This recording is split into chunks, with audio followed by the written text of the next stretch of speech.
Hello दोस्तों, veterans नमस्कार। मैं दीवान सिंह। मैं आपको बताना चाहता हूं कि अभी 1/11/2025 से लेकर के 31/10/2026 तक जो आपको मेडिकल इंश्योरेंस होता है उसका सीज़न आ गया है। और उस सीज़न के लिए union of bank of India ने एक अपना डिटेल्स निकाला है। और जो details union of bank of India का है कि ये IBA अप्रूव्ड है, तो ये सब पर भी लगभग लागू होगा और आपको ये पता चल भी गया होगा।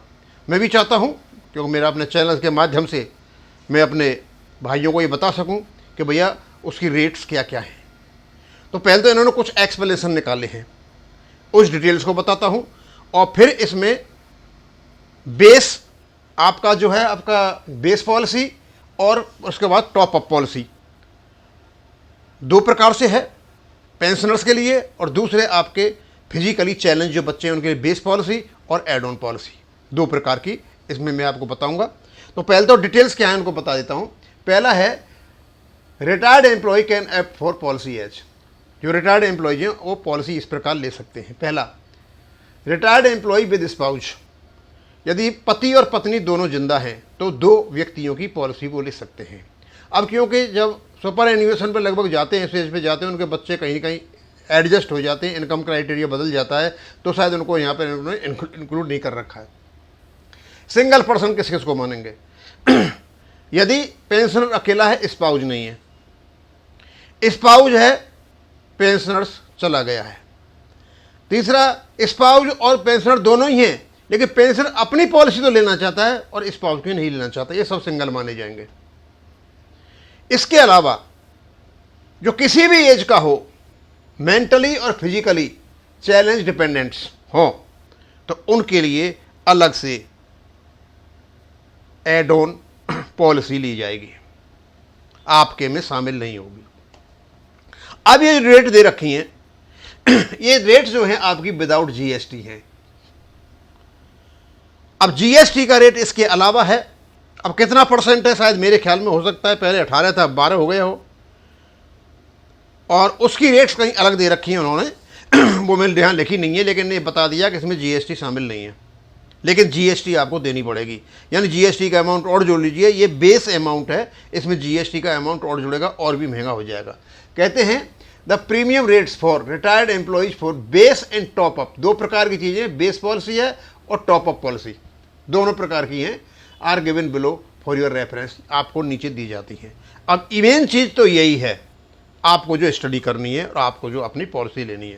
पहला है अवार्ड स्टाफ में क्लरिकल स्टाफ का और सब स्टाफ का, दोनों को अवार्ड स्टाफ में लिया इन्होंने। तो सम अश्योर्ड इनका है और दो प्रकार का दिया इन्होंने। पहला दिया 3 लाख, ये सब स्टाफ का है। यदि स्पाउज के साथ इनको लेना है तो 27,001 की होगी और सिंगल पर्सन का लेना है 24,301 की पॉलिसी इनकी होगी। यदि क्लरिकल स्टाफ में है तो 4 लाख की उनका बेस अमाउंट होगा, सम इंश्योर्ड होगा, और 31,001 रुपये उनको देने पड़ेंगे, और यहाँ सिंगल पर्सन को 29,251 देने पड़ेंगे। उसके बाद है ऑफिसर को दो भागों में बांट दिया गया है, officer from scale 1 to 5 and officer 5 and above, 6 and above. उसके बाद है ऑफिसर्स का 5,25,000 का सब इंश्योर्ड होगा, उनका 40,231 रुपये देने होंगे। इसमें GST नहीं है, उसमें GST और जोड़ना पड़ेगा, 12% जोड़ेगा, 12/48, 5,000 रुपये और जुड़ जाएंगे, और उसमें 37,181 देने पड़ेंगे। उसी प्रकार ऑफिसर स्केल 6 एंड एबव, यदि 5,025 का लेंगे तो वो इनकी वही रेट है जो 5 तक के ऊपर है। अदरवाइज 7 लाख तक का उनको अलाउड कर रखा है तो उनको देने पड़ेंगे 60,01 रुपया, और सिंगल के लिए 48,001 रुपया। ये इनकी बेस पॉलिसी है। इस बेस पॉलिसी के ऊपर चाहते हैं कि हमें और कुछ सम एश्योर्ड मिल जाए तो उसको टॉप अप कहते हैं। टॉप अप के लिए अलग से पैसा देना पड़ेगा। अब टॉप अप में क्या है? ऑल रिटायरीज इरेस्पेक्ट ऑफ कैडर, सारे के सारे रिटायरीज, इससे कोई फर्क नहीं पड़ रहा है कि तुम्हारी बेस क्या है वो क्या है। यदि आप लेना चाहते हो 1 लाख का लेना चाहते हो तो 12,501 देने पड़ेंगे पति पत्नी के लिए, और सिंगल में देने पड़ेंगे 10,600 की। इसी प्रकार यहाँ दे रखा है 2 लाख की लेना चाहते हो तो पति पत्नी 20,001 और सिंगल में 17,001, या 3 लाख की लेना चाहते हो तो 29,301 पति पत्नी और 24,901, और 4 लाख की लेना चाहते हो तो 39,001 और 31,201 सिंगल के लिए। भाई बहुत बहुत ही महंगा है, इट्स वेरी वेरी महंगा।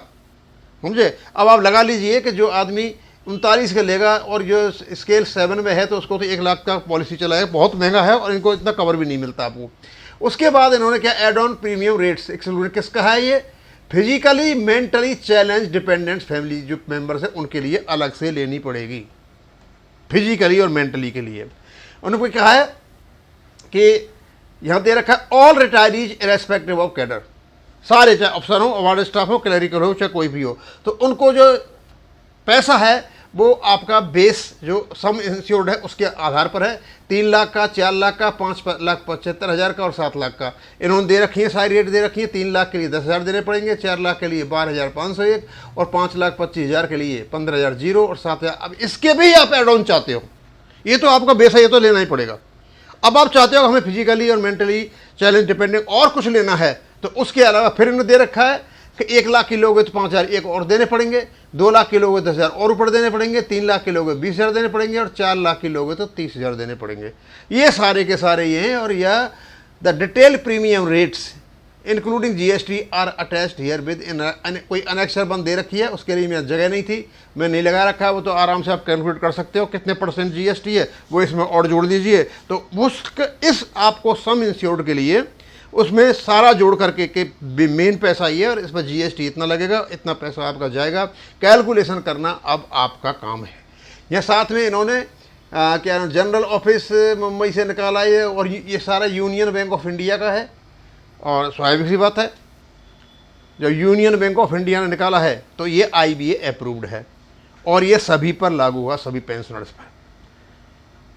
और क्योंकि पहले तो जो हमारे रिटायर्ड पेंशनर्स के संगठन है उन्होंने बता दिया होगा, वैसे लोग काफ़ी सजग हैं, उनको पता चल गया होगा, मैंने भी इसको यहाँ डाल दिया। आप इसको देख सकते हो, आप अपना हिसाब लगा सकते हो आप किस प्रकार करोगे। डिसीजन लेना आपका काम है। अब इसको मैं ही ख़त्म करूँगा। थैंक यू, धन्यवाद।